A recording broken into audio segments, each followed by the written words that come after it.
Una sa mga balita ay pinaubaya ng Malacanang sa Department of Foreign Affairs ang pagbibigay impormasyon sa publiko hinggil sa issue ng isla ng Sabah. Kasabay nito inihayag ng palasyo na ginagawa nito ang kaukulang hakbang upang matiyak na ligtas sa Sabah at mapayapang maresolba ang usapin sa Malaysia.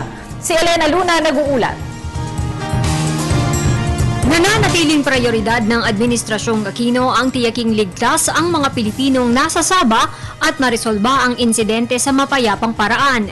Binigyang diin ito ni Deputy Presidential Spokesperson Abigail Balte sa press briefing sa palasyo. Ang unang focus ngayon is just to make sure that these people are alright, that there will be a peaceful ending to the incident.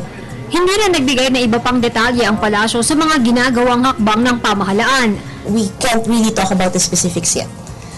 The matter is very sensitive, the incident is very sensitive, and as such we are withholding comment and deferring to the DFA just to apprise the public on any developments that they may deem appropriate. Nilinaw ng ehekutibo na hindi naman binaliwala ng gobyerno sa usapang pagkapayapaan sa MILF ang mga kiram na mula sa angkan ng Sultan ng Sulu. Ang alam po natin kasi is for the drafting at least of the framework agreement, they did the rounds of consulting with all the stakeholders para naman po dumating doon sa framework agreement.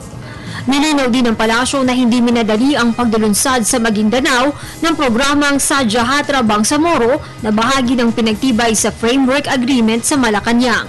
These are what the OPAP calls yung mga peace dividends po natin. Ano ho ba yung nakukuha natin kapag kapayapaan yung niyayakap natin at hindi armas?